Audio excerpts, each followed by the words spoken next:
como introducción de lo que estábamos hablando de los modelos de acumulación de capital o de intervención del Estado y lo que está en debate, encontré casualmente un video del Partido Laborista Inglés que justamente va a cuestionar o confrontar con el modelo neoliberal que están intentando implementar o seguir desarrollando en Inglaterra, y cómo los laboristas, que vendría a ser el Partido de los Trabajadores, interpela a la ciudadanía para que repiensen su voto. En esta tríada que decíamos para empezar a analizar Estado, Gobierno y Gubernamentalidad, ¿no?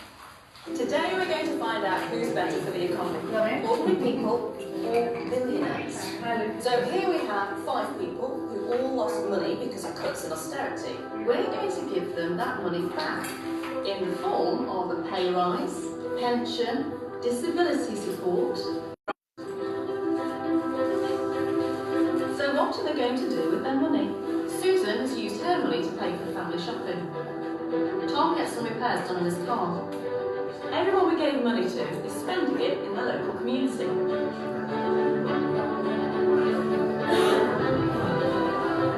And the people who get that money go on to spend it too.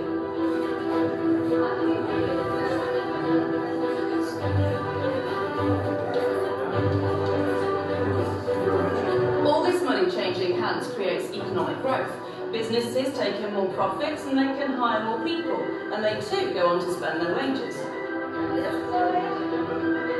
With every transaction, the government takes in more revenue, and they can use this to build new roads, hospitals and schools, and they can also hire more teachers, firefighters and police officers.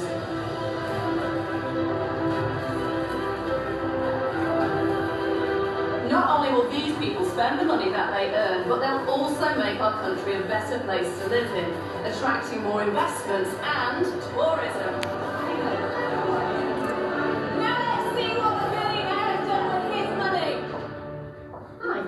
So, how have you used the extra cash to stimulate the economy? Pardon? You know, the £20,000 tax cut we gave you. Have you hired any new staff or invested in local business? Money.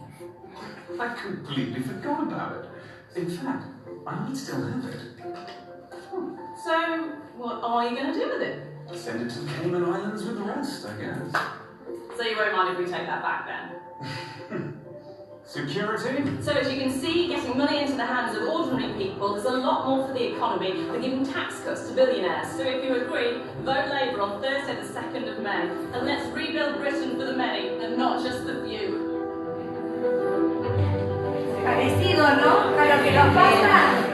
Bueno, un aviso comercial. O sea, es lo que estamos diciendo De las redes, el uso de las redes. Y vamos a preguntar sobre eso, porque es verdad. esto forma parte ya de un debate obviamente internacional, no solamente nuestro. Bueno, nosotros el año pasado cuando iniciamos con el seminario, la particularidad que tuvo, no recuerdo si todos, pero me parece que sí puntualmente, que se dictó para los estudiantes de primer año que estaban cursando Derecho 1, y para la supervisión en quinto. Por lo tanto, lo hicimos en el aula magna y bueno, trabajamos este tema que vamos a abordar hoy, que es el de las políticas sociales, políticas públicas, políticas sociales, y hubo que hacer también un poco de mayor explicación teórica en relación a las políticas porque eran estudiantes ingresantes a la universidad. Y ustedes en este sentido, bueno, ya obviamente están en quinto, están mucho más avanzados en estos contenidos, los han visto también en diferentes asignaturas del plan de estudio, pero por ahí un repaso de algunas cuestiones vendría bien como introducción para meternos en el tema. Y sobre todo porque retoma algunas cuestiones que dijo Paula al principio y que por ahí son importantes volver a localizar. Nosotros hablamos de políticas públicas y políticas sociales. Las diferencias, ¿ustedes las conocen? ¿Qué es una política pública y qué es una política social? Ahí ya está la definición, así que ya tiene bastante más ayuda. Pero bueno, las políticas públicas son aquellas medidas que toma el Estado. Como fundamental, como punto de partida, son las que están para garantizar el bien común de la sociedad. Persiguen objetivos de carácter estructural, ¿sí? Y tienen que garantizar de todos los derechos en democracia. O sea, esto es como muy amplio, muy general, pero es lo que tienen que hacer. Después entraremos en discusión si esto se cumple o no se cumple, de qué manera.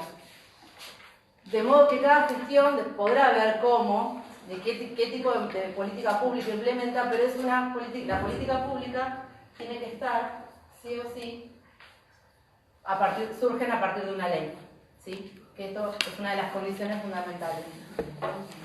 Acá hay algunas palabras que por ahí son para discutir, esto de que otorgan beneficios, pero en realidad vamos a ver desde qué modelos nos vamos a posicionar y pensar y poner en tensión cuáles son los conceptos que se utilizan, pero en líneas generales podemos decir que otorgan beneficios en carácter de derechos. Siempre tienen destinatarios, las políticas públicas tienen destinatarios, que son toda la población integrada.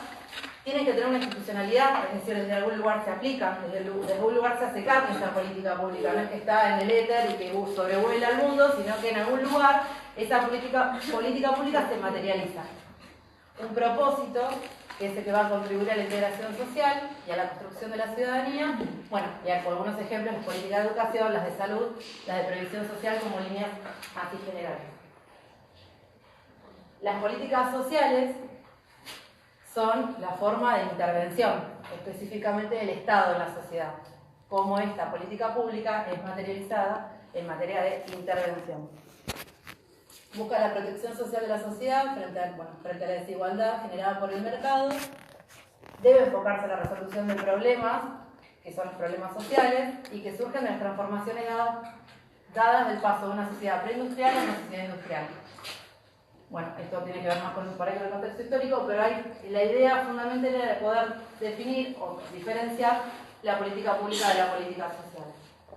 Después, cuando le toque a Federico, él va a hablar un poco más de la garantía del derecho, cuáles son los derechos constitucionales, y vas a hacer sí, ¿no? Un poco más en relación a aquello que nuestra Constitución dice de qué son los derechos para cada uno de todos los ciudadanos argentinos.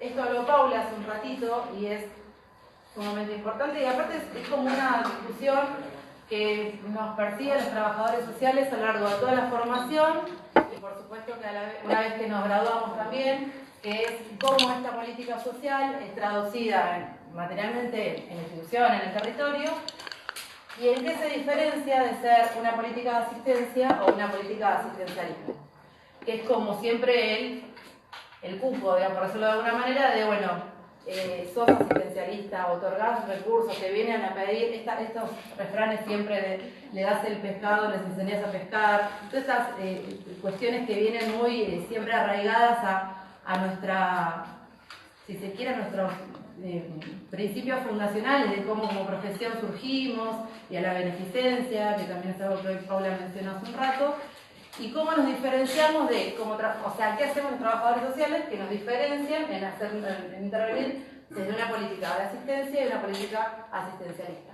Acá hay características generales, bastante resumidas, que esto igualmente va a quedar en el aula virtual para que lo tengan, pero sería como una manera de diferenciar qué es la asistencia del asistencialismo. ¿Les parece que siga o que no? Léelas porque por ahí hay mucho. Ponen en la pantalla, perdón. Claro. La asistencia es la que comprende la demanda individual directa satisfecha por medio de recursos y repara la carencia. Puede subsanar demandas básicas como alimentos, educación, salud, hasta equipamiento como máquinas y herramientas. Es otorgada por el Estado u organizaciones cuando quien solicita no puede proveérselo por sus propios medios.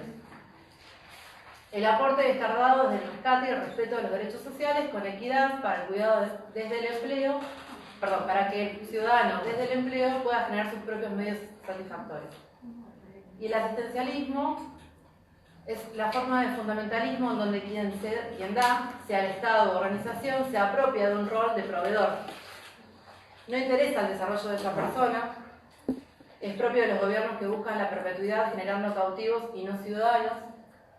Es una asistencia intencionalmente dirigida desde el paternalismo con fuerte personalismo que genera casi exclusivamente clientelismo político. La otra mala palabra de la intervención social. ¿Hasta acá vamos? Bueno, ¿y por qué o qué tiene que ver el trabajo social en las políticas sociales? ¿Ustedes qué piensan? Más allá de lo que dice acá. ¿Por qué son importantes las políticas sociales para nosotros los trabajadores sociales? Si vivimos ejecutándolas, también deberíamos enseñarlas. ¿Cómo? Si vivimos ejecutándolas, que también deberíamos enseñarlas. Bueno, sí, un punto. ¿Algo más? Políticas sociales conocen todos, todas. Bien, ¿y qué es lo que más conocen de políticas sociales? ¿O qué es lo que se dice? ¿O qué piensan cuando estén graduados ustedes en relación a las políticas sociales? ¿Es algo que con la que van a trabajar, van a ejercer, o es algo de lo que van a estar alejadas? Que las políticas sociales también las podemos utilizar como herramienta y tenerlas sabidas y poder acercarlas a la gente que se acerque a nosotros y nosotros nos acerquemos a ellos, va a marcar la diferencia en lo que podemos hacer junto con ellos. ¿Cómo es tu nombre? Jimena. Lo que dice Jimena, lo que dijeron en realidad todos, es muy importante, pero fundamentalmente lo que dice Jimena tiene que ver en que si nosotros conocemos estas políticas sociales, es una herramienta de trabajo, ¿no? Una herramienta de intervención. Pero no solo es eso, sino que es un derecho de la persona, de todos nosotros, de todas las personas, es un derecho poder acceder a esas políticas sociales. Y para nosotros, si eso es un derecho, para nosotros es una obligación, como trabajadores sociales, poder trabajar en pos de que se garantice ese derecho y el acceso a esa política social. ¿Sí? Entonces, para las ciencias sociales en general, pero para el trabajo social en particular, constituye uno de los ejes centrales que configura el campo profesional. No podemos trabajar, podemos trabajar en diferentes campos de intervención. Vieron que nosotros estamos acá dividiendo la salud, la educación, la justicia, la acción social. Pero no podemos escindir las políticas sociales de nuestra intervención, estemos en el campo que estemos. Debemos conocerlas, como también debemos conocer el resto de las políticas, las educativas, las de salud, pero digo, son las políticas que atraviesan a toda la sociedad. Bueno, esto, así, en recontra líneas generales, un poco para entrar en tema y para poder empezar a contarles y compartir lo que venimos pensando y desarrollando en algunos textos con Paula, en realidad que Paula viene trabajando hace bastante más tiempo y que yo me sumé hace un tiempo a estudiar con ella, y también la posibilidad de vincularnos con otros trabajadores sociales de otras universidades en términos de qué se piensa sobre las políticas sociales o cómo son las políticas sociales y cómo se enseñan también. Es que nosotros introducimos para este seminario. ¿Te están llamando? No, a mí no. Perdón. Introducimos para el seminario unos textos que ya están colgados en el aula virtual, no está el Power, pero después lo subo, que tienen que ver, son textos de nuestra autoría. Uno lo escribió Paula con María Luz Daúl, que tiene que ver con la asignación universal por hijo. Otro es el de, uno ya me estaba empezando y no es nuestro, el de Ana Arias, que es les leo, bueno, no acuerdo artículos, de aditivos amortiguadores, cambios en el modelo de intervención asistencial, que es de Ana Arias y salió publicado hace poquito tiempo en la revista Conciencia Social. Y el otro, que sí es el que escribimos con Paula, es un capítulo de un libro que también salió hace muy poquito, que es La asistencia social en Argentina y en América Latina, que también está colgado y está en formato PDF. Nosotros ahí escribimos un artículo, que lo van a encontrar en la página 206 más o menos, que es, hablamos y tratamos de reflexionar en torno a las políticas sociales, específicamente a nivel local, en General Córdoba. Esto es el material que a nosotros nos interesaría que ustedes puedan leer y que después podamos discutir. Hoy un poco les voy a contar, les vamos a contar de qué se trata, pero fundamentalmente a donde queremos apuntar es que nosotros partimos de la noción o el concepto de la política social como una política de asistencia que es un derecho, y que no lo decimos nosotros, está puesto en nuestra ley de ejercicio profesional. Eso está, nosotros intervenimos, los trabajadores sociales, a partir de garantizar los derechos de la ciudadanía. Está puesto en nuestra ley de ejercicio profesional, en la ley nacional que se sancionó en el 2014, y que esa es la base del lugar donde nosotros partimos para poder trabajar. En lo que tiene que ver con las políticas de asistencia, la política de asistencia principal o la política de asistencia, no sé principal, pero que es una de las fundamentales, es la política alimentaria. Y es un poco la que trabajamos en el texto que les digo que está en la Asistencia Social en Argentina. ¿Qué nos interesa ver o discutir o poner con atención? Ya Paula también hoy lo mencionó antes. Nosotros pensamos las políticas sociales en una... No nosotros, sino que estamos estudiando las políticas a partir del cambio que se generó desde la función del macrismo y pensando cómo estas políticas que muchas de ellas continúan en vigencia y que son utilizadas y que son del gobierno, el ciclo de gobierno anterior, el ciclo del modelo, ciclo de gobierno nacional popular, como lo denomina Madoveri, que fueron creadas en una década para determinada población pensando en la restitución de derechos y que hoy siguen siendo parte de, digamos, políticas sociales que funcionan y que actualmente están vigentes, pero que tienen otra connotación y que tienen otro tipo de acceso y que están pensadas para un sujeto, o intentando ser pensadas para un sujeto distinto, que no es un sujeto de derecho. ¿Sí? ¿Me siguen hasta acá? ¿Voy bien? Paula, interrumpime, ¿no? ¿Sí, alguna cosa? No. Nosotras, y ahora voy a poner el machete, pensábamos, cuando escribimos el artículo, hicimos un recorrido histórico en General Pueyrredón y empezamos a ver las políticas sociales en General Pueyrredón, Mar del Plata, Batán, que tienen que ver con, principalmente, como les decía, pensándolas en las políticas alimentarias, pero cómo fueron las políticas en relación a las situaciones de gobierno, que es, digamos, lo que queremos revisar y reflexionar. ¿Es lo mismo una política en un ciclo de gobierno que en otro? La política social pensada como digamos, como una mera condición económica, es decir, yo tengo una política, tengo determinada cantidad de dinero en un estado, sea local, provincial o nacional, ese dinero que tengo para utilizar una política social la distribuyo como quiero, como puedo. ¿Cómo lo piensan ustedes desde el Estado? ¿Cómo puede pensarse eso? ¿Los destinatarios? El Estado municipal. Estado municipal.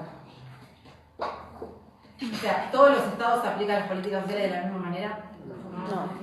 Todas las políticas sociales están subsumidas en una cuestión económica que tenga que ver con tengo determinado dinero y lo utilizo en esto. No.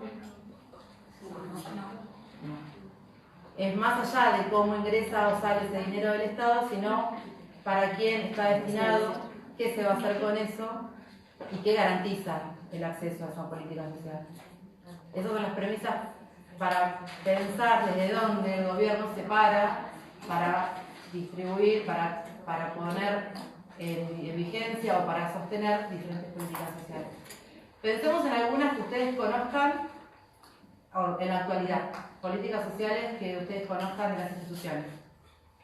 Nosotros estamos, por ahí con lo que hablabas, poniendo un ejemplo con el progresar, por ejemplo, que cambió en el anterior gobierno, está destinado a ciertas personas, los requisitos eran diferentes, digamos, y ahora cambió totalmente la política de progresar. Además cambió la política y es como que está muy poco informado cómo es ese cambio.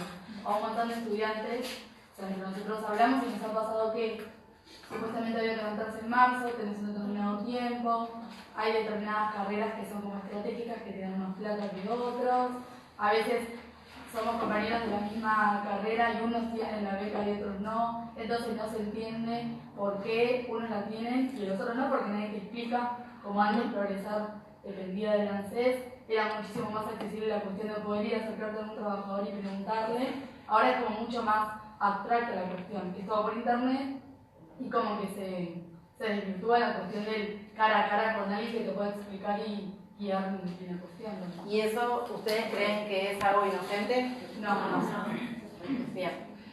En este punto lo que uno busca no es pensar una política versus, de gobierno versus al otro, pero sí lo que necesitamos entender, más allá de las cuestiones partidarias, a eso me refiero, y de que claramente cada uno tiene y donde nos posicionamos, es que cada ciclo de gobierno va a plantear de qué manera es el acceso y a quiénes está dirigida estas políticas sociales. Lo llamativo o digamos, no sé si lo llamativo, pero digamos, lo que sucede en el ciclo del gobierno actual es que la mayoría de las políticas sociales que se generaron a partir del kirchnerismo, que están basadas en la reivindicación de los derechos a partir de marcos normativos que tienen que ver con esto, con reivindicar derechos y proteger derechos, continúan, pero no continúan de la misma manera. Y todas, porque hoy repasando esto no encontré un ejemplo, salvo la asignación universal, porque es la más compleja de tocar, todas han sufrido cambios. Y eso, para la intervención nuestra, ni hablar para el acceso al derecho, para la intervención profesional también genera una cierta situación de tensión. Yo siempre me acuerdo, y perdón por lo referencial, cuando yo me recibí en 2006. Cuando Chávez mandaba el carajo al alca, yo estaba haciendo la tesis, me recibo, trato de empezar a buscar trabajo, comienzo a trabajar en la municipalidad de Mar Chiquita, con Verónica Acuña, que era mi jefa en ese momento, y todo el mundo era como la gran oleada de la gente del ANSES a tramitar su asignación universal por hijo, y pensiones no contributivas era una cosa así de como... Y yo estaba alucinada, porque a mí me parecía algo tan raro, que no lo había aprendido en las facultades de donde me lo enseñaban tanto, era así, sino que la gente iba a un lugar que se llamaba ANSES y no iba a una trabajadora social a decirle necesito algo, me lo tenés que dar, y nosotras como trabajadoras sociales no éramos las que evaluábamos y decíamos corresponde o no corresponde. Y hoy ANSES parece un banco. Si ustedes van, yo fui la semana pasada con mi mamá para hacer un trámite de ella, estaba lleno de gente con cola, hacía mucho que no veía tanta gente, le pregunto al chico de los que está esperando para solicitar el préstamo. El préstamo que te otorga ahora, que podés sacar o acceder por medio de la asignación universal, la pensión, o sea. Entonces yo digo, este capitalismo financiero del que hablaba Paula, ante esta situación inflacionaria y ante esta pérdida de derechos, o achicamiento o ajuste que hay en las políticas sociales, que tiene que recurrir a esto que el mismo Estado le está ofreciendo. No le está ofreciendo una empresa, se lo está ofreciendo el Estado. Digo esto en términos de pensar nosotros, nosotras, cómo vamos a abordar estas cuestiones, con qué nos vamos a encontrar en territorio. Es algo que ustedes ya prontamente, por suerte, van a ser trabajadores sociales, ya se van a graduar dentro de poco. Y digo, estas cuestiones nosotros tenemos, como decía Paula hace un ratito, tenemos que revisarlas, tenemos que pensarlas. ¿Nosotros vamos a modificar eso? Una pregunta así general. ¿Podemos modificar eso? ¿Eso que está sucediendo a nivel Estado, gobierno? ¿Qué opinan? Más allá de las cabecitas. ¿Podemos cambiarlo? Y yo creo que sí. Yo creo que sí. No es fácil, no es sencillo, no es de a uno. No se puede, es colectivamente. Creo que lo que uno puede hacer en el lugar que está y en el lugar que participa como trabajador social es repensar cómo es mi intervención en ese lugar, qué tipo de servicio le estoy brindando a la persona que estoy atendiendo en ese servicio, qué información le estoy brindando. Porque yo no puedo desconocer, como decía hace un ratito, estas cuestiones que suceden y como por ahí si no es mi área, porque yo no intervengo en esto, porque no, por ahí mi área se dedica o mi dirección se dedica a otro tipo de asistencias o de intervención, yo desconocer esto y decirle, bueno, no sé, andé y preguntá o arreglate, sino que nosotros debemos y tenemos la obligación de conocer qué es lo que está sucediendo, poder brindar una información y un asesoramiento de calidad a la persona que estamos atendiendo, y por otro lado también podemos hacer algo a nivel profesional que se puede dar de diferentes maneras, ¿sí? Que se puede dar desde lo que podemos colectivamente trabajar con nuestro colectivo profesional, desde el Colegio de Trabajadores Sociales, desde la universidad, desde los proyectos, desde la capacitación, desde repensar, desde nunca quedarnos en un lugar donde esto está dado de esta manera y no vamos a poder modificar o no nos corresponde a nosotros. No tener este lugar de empleado, porque también una de las cuestiones fundamentales es que yo esto lo di por sentado, pero bueno, la gran mayoría de las veces nuestra inserción profesional es en el Estado, sea desde una escuela, desde un centro de salud, desde un hospital, de la municipalidad, del patronato de liberados, es el Estado. Entonces, nosotros en términos de reconocimiento de estos derechos, reconocimiento de estos derechos, de reconocimiento de estas políticas, tenemos una gran responsabilidad en torno a eso y me perdí lo que le iba a decir. Y esto de poder generar espacios de discusión, no dar nada por natural, nada de lo que se nos presenta en cada uno de los servicios, en cada una de las instituciones o en el lugar donde estamos, es algo igual para todos. Y necesitamos colectivamente, y creo que ahí está una de las cuestiones fundamentales, generar dispositivos de intervención transformadores que puedan garantizar estos derechos. Y eso no se hace, como les decía, desde mi punto de vista, desde un lugar solitario, de un lugar individual, sino de un lugar colectivo, de intervención profesional y repensando cuáles son nuestras obligaciones como trabajadores sociales en ese lugar. Medio que me fui para el final del texto, pero bueno, un poco lo que quería era poner en como, no sé si en tensión, pero sí plantear o partir de que las políticas sociales hoy son políticas sociales que se generaron en el ciclo de gobierno anterior, pero que están atravesadas por esas cuestiones y que, más allá de nuestra intervención profesional, ponen al sujeto en un lugar muy complejo, porque esa persona que era titular de un derecho, esa persona que tenía determinadas posibilidades de acceso a esa política social, quizás hoy la vea reducida, la vea ajustada, la vea achicada, pero sobre todas las cosas la ve condicionada por su lugar de solicitante de esa política social. Esa es otra de las cosas que quería plantear y que por ahí en el texto de Ana Arias está, me parece a mí, bastante bueno desarrollado, porque plantea que una de las cuestiones que el ciclo de gobierno del macrismo volvió a poner al pobre en una categoría o una caracterización de muchísima desvalorización y de lo que hemos por ahí hablado en otras oportunidades, de un lugar de que se lo ha ganado, de que es una persona que no ha hecho nada para poder salir adelante o que por su condición individual es pobre. Y dejando por fuera todo lo que tiene que ver con el contexto, con la historicidad y con todo lo que pasa alrededor y que configura una situación de pobreza.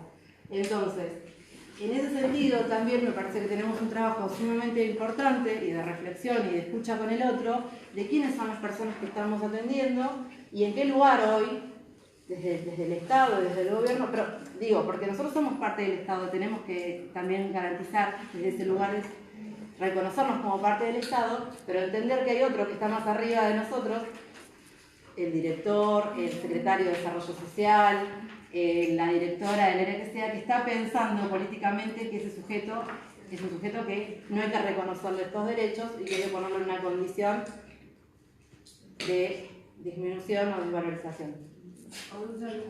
O de un lugar. A mí me gusta esta idea, que en realidad la tomo de un geógrafo, de los más críticos de esta contemporaneidad, y que es Buenaventura Sousa dos Santos, y que él dice justamente que estos, por ejemplo, cuando hablan de la pobreza, se le quita la dimensión política a la pobreza. Exactamente. Que es lo mismo que ubicarlo en un lugar.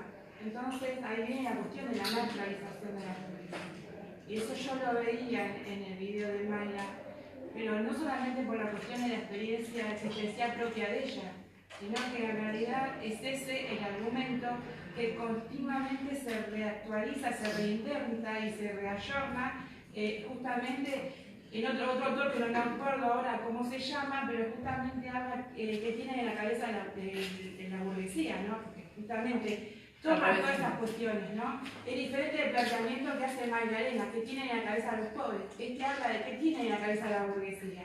En el caso nuestro argentino, no es que yo quiera corregir a Pau, pero en realidad la cuestión de civilización o barbarie viene como un nicho desde la generación del 37, de 1837.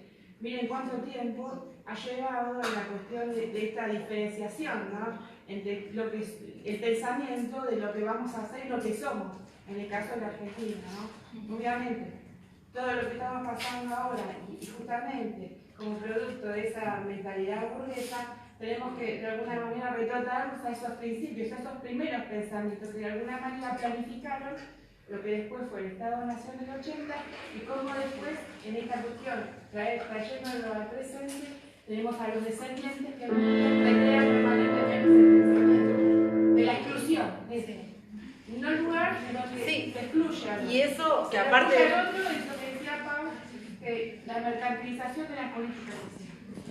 Si no tenés, no hay manera de que estés inserto. Entonces lo que dice Mau, Arena, en los márgenes, vivir en los márgenes es lo mismo que decir vivir justamente en esta cuestión, en el no lugar. Por eso habla después de la violencia. Es que eso no solamente genera condiciones materiales de no acceso, sino que genera condiciones simbólicas de construcción de discurso.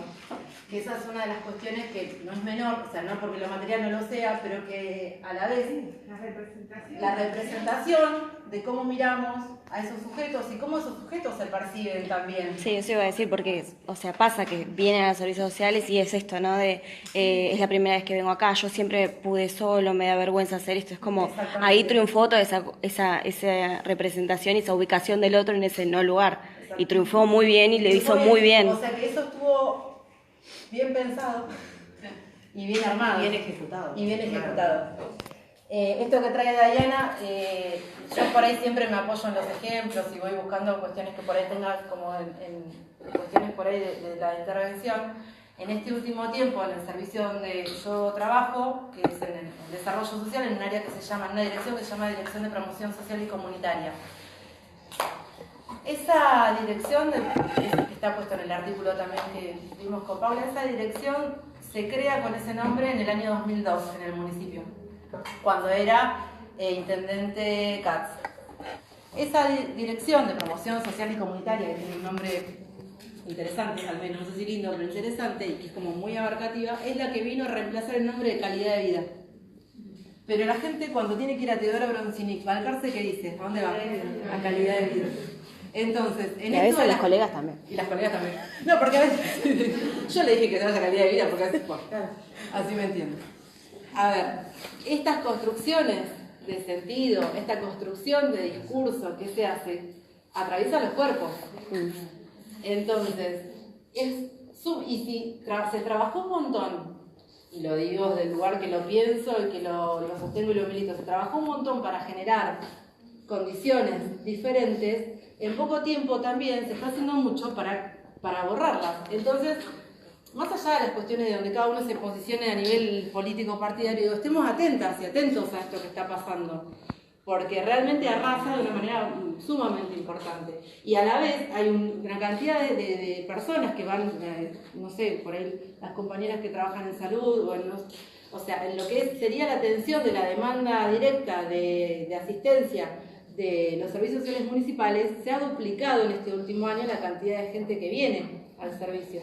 Y hay gente que plantea, y esa gente viene con una demanda de alimentos. La demanda inicial tiene que ver con la necesidad de poder acceder a alimentos, que por supuesto engloba un montón de otras necesidades básicas insatisfechas, ¿no? O sea, la demanda inicial, la demanda porque la que se acerca es necesito acceder a una bolsa de alimentos, necesito acceder a una tarjeta alimentaria, o conocer dónde funcionan los comedores de PAMI, o tiene que ver con la comida. Desarmando eso, uno entiende que hay situaciones de desempleo, que hay situaciones de pérdida de ingresos, porque son grupos familiares que han sostenido y han podido sostener dentro de su economía, muchos que son trabajadores de la economía social y popular, que han podido sostener su trabajo en ese sector de la economía, que han podido acceder a la asignación universal por hijo, o que por ahí en el grupo familiar había una persona que tenía una pensión y que se la han sacado. Todas esas situaciones de achicamiento impactaron directamente en la cuestión alimentaria.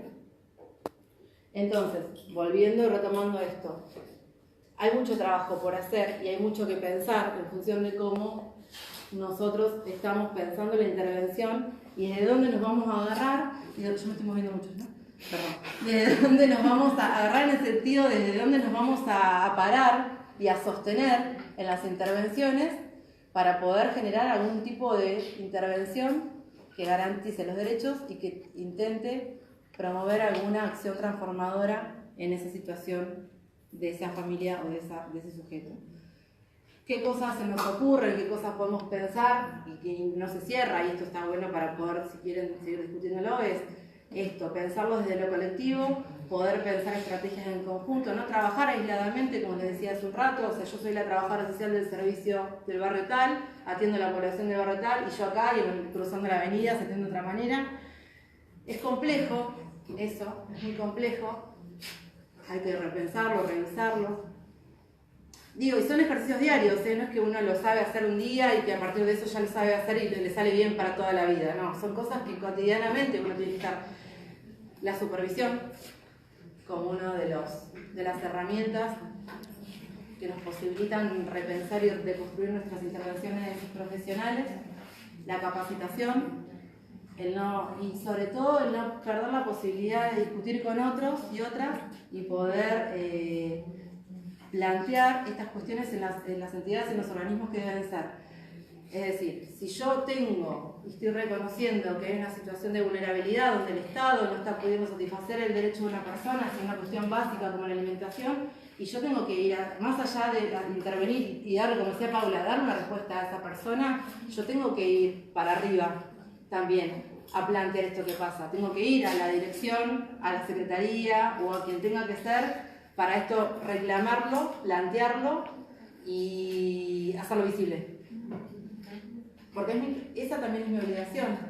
Lo tengo que hacer por las líneas formales, por el colegio profesional y brindando una buena información de calidad a las personas. También, ¿dónde puede ir a esto denunciarlo? ¿Dónde puede ir a presentar esta situación? Si usted vio vulnerado este derecho o no lo atendieron, o la persona que lo atendió en la ventanilla de ANSES lo echó y le dijo no sé qué, pregúntele su nombre, vea quién es, pídanle las cosas por escrito, júntense con otros vecinos, pensemos esto colectivamente. Es nuestra obligación también como garantizar acceda a esta información, acceda a una posibilidad de denuncia y de planteo y de visibilización de este problema, y que lo haga donde lo tenga que hacer. Sí, bueno, yo antes de que hable acá el compañero, me parece de lo que dijo Tamara y de lo que veníamos hablando anteriormente, retomar algunas cuestiones. Cómo se modifica la forma de intervención profesional en relación a los modos de intervención del Estado, la distinción entre políticas públicas y políticas sociales, cómo coexisten las mismas y qué pasa con, como decía anteriormente, el modo de intervención del Estado en un determinado modelo de desarrollo. Si nosotros tomamos, como decíamos anteriormente, el ciclo de gobierno kirchnerista, el ciclo de gobierno, como denomina Oscar Madueri, nacional, popular y democrático, que coincide con este ciclo de gobierno kirchnerista, y que hay autores que están hablando si hay continuidad o ruptura respecto al gobierno macrista y en dónde se profundizan o no esas continuidades. Vamos a ver, como decía Tamara, que hay continuidades en las políticas sociales, pero lo que prontamente advertimos es que hay una instrumentalización de esas políticas de manera tal que algunas cuestiones que eran facilitadores empiezan a constituirse obstáculos técnicos, administrativos, que aparecen en nombre del orden, de la organización, de la visibilidad, a poder distinguir a quién le corresponde, a quién no le. He leído artículos de distintos autores que plantean esta crítica a la UH o a la AUE de la falta de condicionalidad, de la condicionalidad en el acceso a la misma. Sin embargo, a pesar de esa crítica, no podíamos dejar de ver y de pensar que estábamos frente a un sujeto de derecho que tenía que reclamar. En el artículo que escribimos con María Luz Daeul y que invitamos a que lean, nosotros sumamos dos críticas a esa política social, la UH. Una, criticamos a los que critican la situación de condicionalidad y de la no universalidad. ¿Por qué? Porque a nosotros en esta relación Estado, mercado, sociedad, no queremos menos Estado, no solamente a las familias que no son trabajadoras asalariadas, sino también a los trabajadores, a los hijos de los trabajadores asalariados. Porque entendemos que la UH, al igual que asignaciones familiares, podría ser entendido o vista como una asignación familiar donde nosotros, los que somos hijos de trabajadores asalariados, anualmente presentamos ¿qué cosa? ¿Qué le llevan ustedes a su papá? El certificado de escolaridad. Ahora, en los sectores medios o altos, ¿no hay problemas de vacunación? ¿No hay problemas de acceso a la salud pública? ¿No hay a veces situaciones de descuido familiares? ¿Dónde está el Estado mirando también esas otras poblaciones? Entonces nos parecía, y ese es el debate que abrimos con María Luz Daúl, uno de los debates que abrimos ahí, era la necesidad de que frente a los controles del Estado sobre los pobres, que no quedara solamente sobre aquellos que no tenían trabajo asalariado, sino que se hiciera este control o acompañamiento del Estado sobre todos aquellos que perciben asignaciones familiares y asignación universal por hijo, entendiendo que, estábamos caminando hacia un sistema integrado de seguridad social. Esta es la idea también, salir de un esquema de protección social a un esquema de seguridad social. Eso por un lado. Y en ese artículo también otra cosa que planteábamos y que viene muy bien el ejemplo que trae Tamara, es donde se juega la intervención profesional cuando nosotros estamos diciendo, como tomamos esta noción de Vita, que donde hay una necesidad existe un derecho, cómo nosotros somos garantes y promotores de ese derecho, estando en el Estado, en un Estado que está ocupado por un gobierno que no garantiza derechos, sino que construye usuarios en vez de ciudadanos. Es compleja la situación.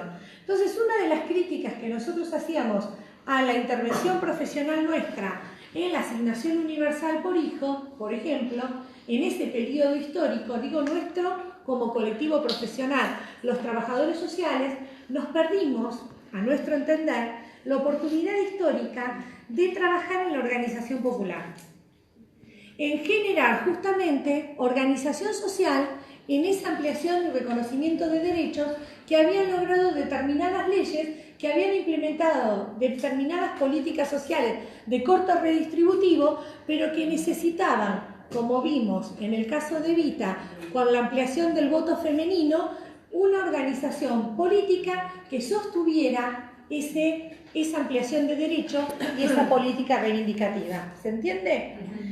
Durante el ciclo de gobierno anterior, creo que se da una política social, y yo dirigí la tesis de Lucía Ginepro con Camila Mella. ¿Cami Mella puede ser? Lucía Ginepro y Cami Mella sobre justamente las jubilaciones de ama de casa.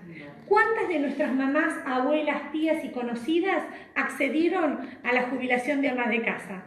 ¿Cuántas de las que accedieron a esa jubilación votaron al gobierno anterior? ¿Cuántas de las que accedieron a esa jubilación hoy están reclamando porque se cerraron las mismas? Digo, si uno piensa esta situación, ahí es donde vemos que no necesariamente la ampliación de un derecho, el reconocimiento de ese derecho, la asignación de una política. Entonces, ahí nosotros una de las críticas que hacemos con María Luz Daúl es: perdimos la oportunidad histórica de pensar, de construir organización popular en torno a esa ampliación de derechos que construyera un sujeto reivindicativo que, en caso de que se retrocediera de lo conquistado, pudiera reclamarlo, o en caso de que se continuara, pudiera profundizar ese derecho. ¿Sí? ¿Qué nos prohibía? Nosotros entramos como colectivo profesional en la discusión con ANSES y quién tenía que definir o no definir a quién le tocaba la AUH. ¿Importaba eso o importaba por ahí construir el grupo de madres que accedían a ese derecho y tuvieran juntas un grupo de compartir cómo van creciendo sus hijos a partir de los controles de crecimiento y desarrollo que realizaban en la sala? ¿Cuántos dispositivos se constituyeron de intervención a partir de la AUH para ver cómo crecen y se desarrollan nuestros chicos en el barrio? Digo, control de peso y talla, control de mirar el tema del desarrollo, son nenes que se sientan, juegan, además de AUH. ¿Qué oportunidad construimos de intervención concreta a partir de esa política social que deviene de una ampliación de derechos? Me parece que esto sigue siendo un tema para pensarlo, para debatir. Nuestras políticas sociales están respecto al progresar, que los toca a ustedes como sujetos de derechos. ¿Dónde están los colectivos de los estudiantes, colectivo, combi, taxi, algo en el marco del cogobierno reclamando el progresar. Porque digo, el progresar surge justamente como una medida, como una política que reconoce a quién. ¿Qué sector? Cuando se sale el progresar, ¿se acuerdan cuál era la discusión social que se había instalado? ¿Se acuerdan? Era la de los niní. ¿Quiénes son los niní? Que no trabajan ni estudian. Había un sector de la población, ¿se acuerdan? Denominado por los medios sociales, denominado por el INDEC, caracterizado un segmento de la población joven que no trabajaba ni estudiaba. Y entonces, ¿qué se veía? Que tenía un perfil de ingreso a esa familia que no le posibilitaba esas cuestiones. Se piensa la beca Progresar en función de poder colaborar para que esos jóvenes se inserten en el estudio, tomando esta concepción, esta noción de que el estudio es la educación es la herramienta fundamental de la construcción de la movilidad social ascendente. Entonces, a partir de esa beca, ustedes podían acceder y sostener un estudio. ¿Cuál es? ¿Se saca la beca Progresar? Primero no era una beca, antes que era un programa. ¿Entraba en incompatibilidad con otras becas? No. O sea que vos podías complementar ingresos a partir de acceder a este programa. Un tema técnico. Yo lo discutí en el Consejo Superior acá. ¿Es lo mismo beca que programa? No, no es lo mismo. Porque si hubiera sido lo mismo, no hubieras ingresado en sistemas de incompatibilidades. Una batalla tampoco dada colectivamente, porque no la seguimos peleando. Porque nosotros también, en el marco de la autonomía universitaria, podríamos revisar cuáles son los sistemas de compatibilidades e incompatibilidades que se dan en el sistema de ayuda, de asistencia social a nuestros propios estudiantes. Dicho esto, no solamente ocurrió eso, sino que también se introduce otra cuestión importantísima, por la cual dejan de ser sujetos de derechos para empezar a ser para amenizar un corte comercial.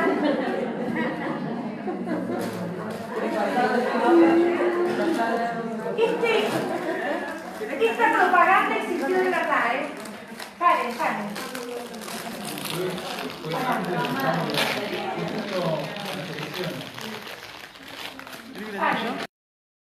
Escucha, porque estaba aquí. No.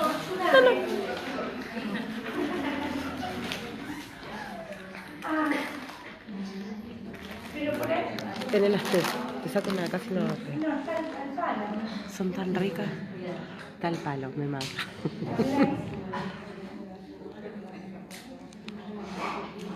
¿La conocen a la propaganda? Es decir, una campaña publicitaria de una manera de ver el mundo. ¿Qué es meritocracia? Yo quería poner la publicidad, no esto es como otra cosa. Este no, El original. A ver, conexión de internet. Bueno, listo, búsquenlo, no importa, era para ver los que lo conocen y si no lo ponemos después en el aula virtual. Esta cuestión de ser, así como en el modelo, decíamos, oligárquico, en el de la beneficencia, existían los pobres que se merecían la ayuda social, merecedores de ayuda. ¿Por qué? Porque eran pobres moralmente, buenos, sanos, virtuosos. Hay otros pobres que no merecen la ayuda y que no tienen por qué recibir colaboración de nadie, ¿no? Entonces es como que esta noción de la meritocracia también viene atada a una suerte de concepción de darwinismo social, de que solamente le corresponde a aquel que es más apto, a aquel que se esfuerza más, a aquel que merece ayuda. ¿Por qué? Porque ha hecho el mérito, ha hecho las acciones necesarias para poder ser reconocido. Entonces, con esto lo que quiero decir es que en cada coyuntura nosotros tenemos que poder pensar situadamente cuáles son los modos de intervención profesional donde estamos. Siempre hay espacio para la inserción, la intervención, para poder problematizar lo que está ocurriendo, cuestionarle, como bien decía Tamara, no solamente es una acción individual, a veces nos toca hacerla a nosotros, pero nosotros formamos parte de distintos grupos, de distintos colectivos, en los cuales tenemos que poder apoyarnos y también ver estas cuestiones. Yo digo, hay cosas que podemos modificar y hay veces que decimos, sostenemos algunas otras porque no sabemos tampoco por qué las sostenemos. Yo no termino de entender por qué no tenemos el boleto estudiantil nosotros, en Mar del Plata. ¿Por qué hemos sido castigados? No solamente con este gobierno municipal, sino que además... El gobierno municipal fue votado. No fuimos castigados. Bueno, hemos sido castigados. Hay un alto porcentaje de la población que lo eligió. Y un gobierno provincial que determina que hay estudiantes universitarios que merecen el boleto estudiantil y tienen cantidad de universidades el boleto y nosotros no. ¿Estos son políticas sociales? Sí, son políticas sociales. Nosotros podemos desarrollar acciones que generen políticas institucionales también. O sea, me parece que ahí es donde nosotros también tenemos que pensar la relación que existe entre estas políticas públicas que tienen que ver, como bien decía Tamara, con aquellas legislaciones que garantizan un cúmulo de derechos, las políticas sociales que se organizan en torno a las políticas públicas. Y después nos dimos cuenta que los derechos, por más que los tuviéramos legislados, los derechos, ¿qué son? ¿Producto de qué cosa? ¿De las leyes? De las luchas. De las luchas sociales, donde nosotros escindimos esa esfera de la lucha social, de la conquista, ese momento de cristalización que puede ser una legalización, un cúmulo de reconocimiento de determinados derechos, y nos olvidamos de volver a esta noción de que los derechos devienen de las luchas y de las conquistas sociales, es donde volvemos también a perder ese espacio de, si quieren decirlo de alguna manera, de negociación, de coerción, para poder generar otros dispositivos que reconozcan otros derechos que deben estar conculcados, porque además esto es otra cosa que ocurre, que no podemos perder de vista. ¿La realidad es estática? No, es dinámica, cambia. Entonces, lo que fue una realidad o una respuesta en el 2010 no necesariamente tiene que ser la misma respuesta a un problema semejante en el 2020, porque ocurrieron 10 años. Pasaron cosas. Pasan cosas. Ocurren cosas y no siempre las que nos gustan. Así que bueno, yo fuera de esto, más todo lo que ya hoy me escucharon, damos paso acá al compañero. Bueno, buenas tardes. Bueno, excelente, la verdad que ya no sé qué. Escuchando a Paula y a Tamara. Primero por ahí. Bueno, celebrar este espacio me parece que es fundamental, sobre todo por la multidisciplina, ¿no? Y cómo podemos intercambiar algunas ideas entre el mundo del derecho y el mundo del trabajo social, ¿no? De lo social. Yo las escuchaba a las compañeras y lo primero que me surgió, antes de hablar específicamente de lo mío, cuando Tamara nos interpelaba y nos decía qué es lo que cambia, ¿no? Las políticas sociales. Bueno, esta era una reflexión que está más allá del derecho, me parece que por ahí es interesante. Y para mí lo que cambia básicamente es la visión filosófica detrás del gobierno futuro, ¿no? El peronismo históricamente y el kirchnerismo como forma del peronismo ven, digamos, a la sociedad desde una teoría organicista, una teoría organicista en la cual cada uno de nosotros debemos tender al bien común como fin último, ¿no? En cambio, el gobierno neoliberal, en el cual que hoy estamos viviendo, persigue o tiende a una teoría individualista, ¿no? En el cual lo que se reconoce es el ser humano no como parte de una sociedad, sino el ser humano como una persona, digamos, individual, en ese sentido. Esto, en el ámbito constitucional, es lo que nos va a diferenciar el constitucionalismo clásico, que es un constitucionalismo totalmente liberal, que ve a la persona ajena a una sociedad, ¿no? Que surge a fines del siglo XIX, con la Revolución Francesa, y que surge como digamos que, sin embargo, lo que estoy diciendo fue un avance, porque surge como contraprestación de lo que fueron las monarquías, sobre todo las monarquías absolutas en Francia. Lo vemos en nuestra primera constitución de 1853, a diferencia de lo que fue la constitución peronista de 1949, ¿no? Ahí Sampaio, que fue el gran, digamos, ideólogo de esta constitución,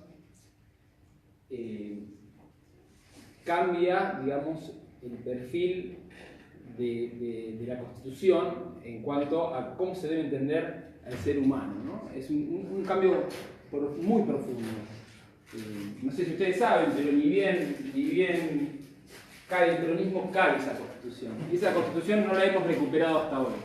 No la hemos recuperado básicamente, entiendo yo, por esto, por lo que estaba atrás, ¿no? Que en definitiva, ¿cuál es?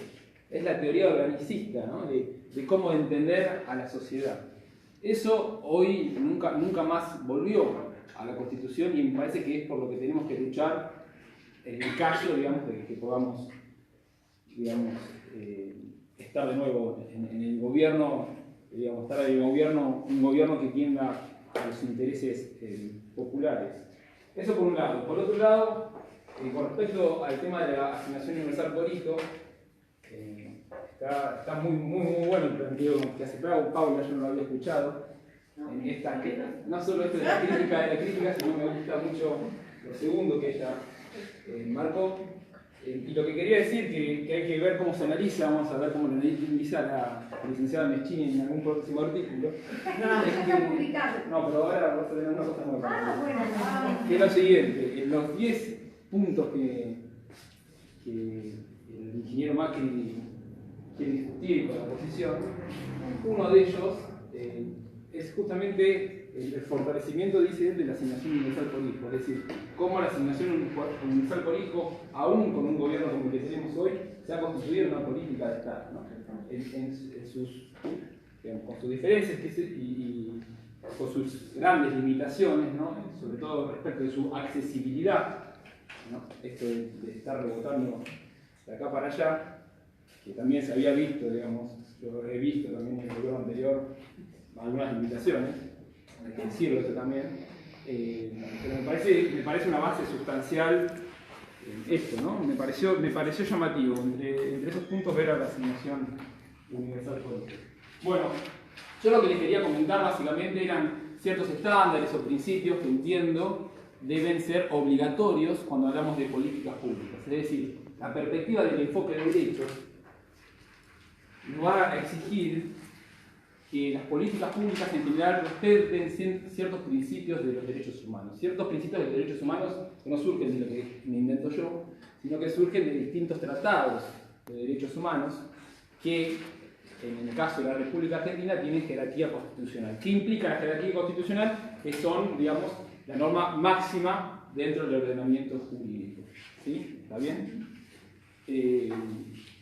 Incluso hay que tener en consideración lo que han dicho sus auténticos intérpretes. ¿Quiénes son? Distintos comités de derechos humanos, que están, digamos, como la Corte Interamericana de Derechos Humanos, la Comisión Interamericana de Derechos Humanos, el Comité de Derechos del Niño, que son todos organismos que lo que hacen es interpretar estos tratados. ¿Está bien? La Corte Suprema de Justicia de la Nación dice que esta interpretación es la que se debe seguir.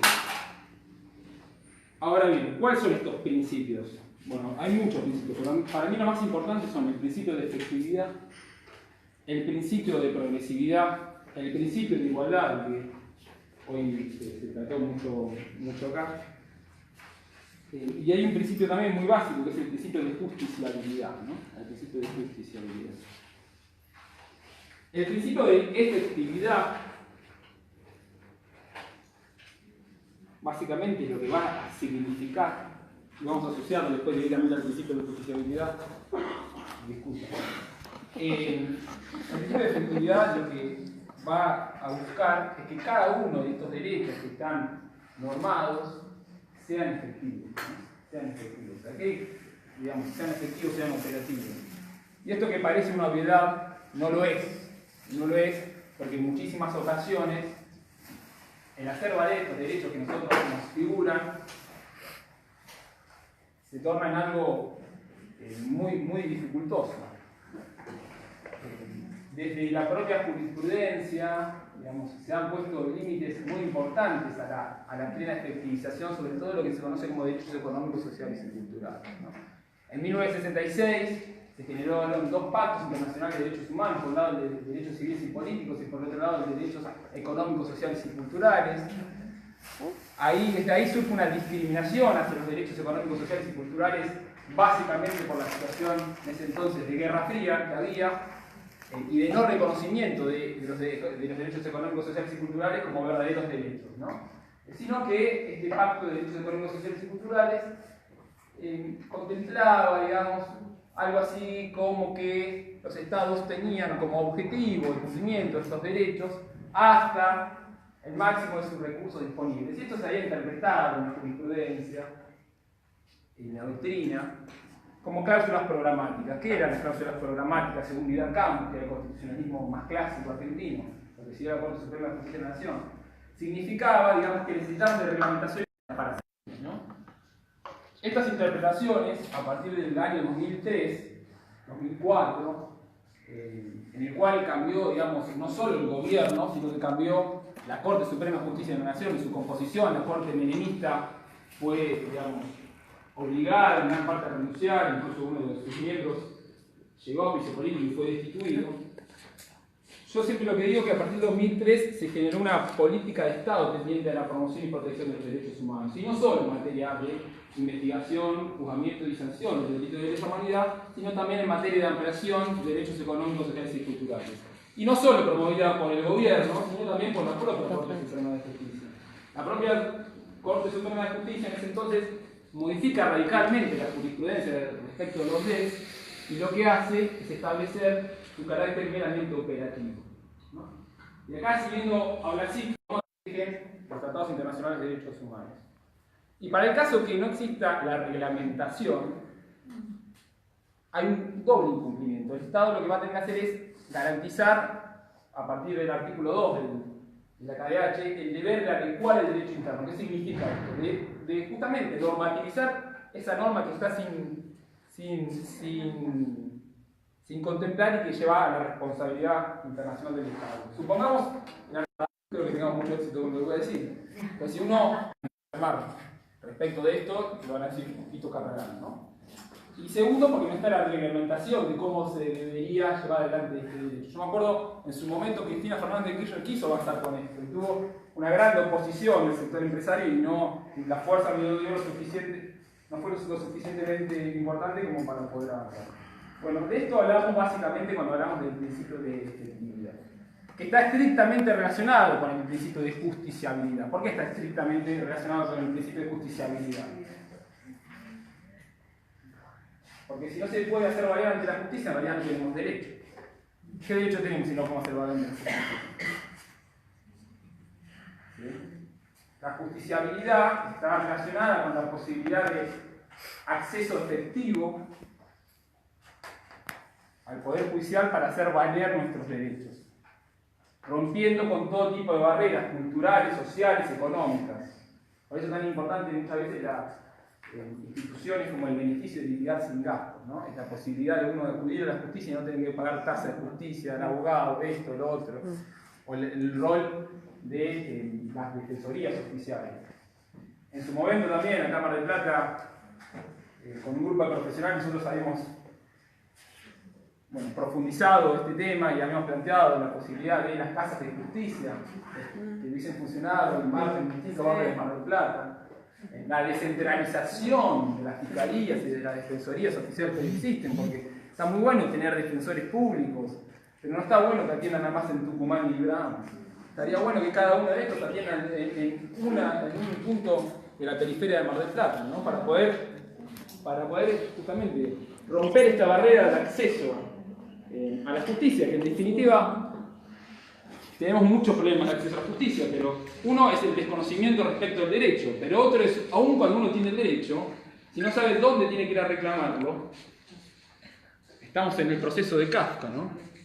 De aquel hombre que murió sin saber qué era lo que se le imputaba. Hoy pasa lo mismo, yo lo veo muchísimas veces en el ejercicio profesional como una persona va de acá para allá y nadie le brinda una solución, nadie le levanta un teléfono y puede ponerle fin al recorrido de los distintos tribunales. Bueno, este tema de la justiciabilidad es muy relevante, y es muy relevante respecto de los derechos económicos, sociales y culturales. ¿Cómo podemos, qué relaciones existen entre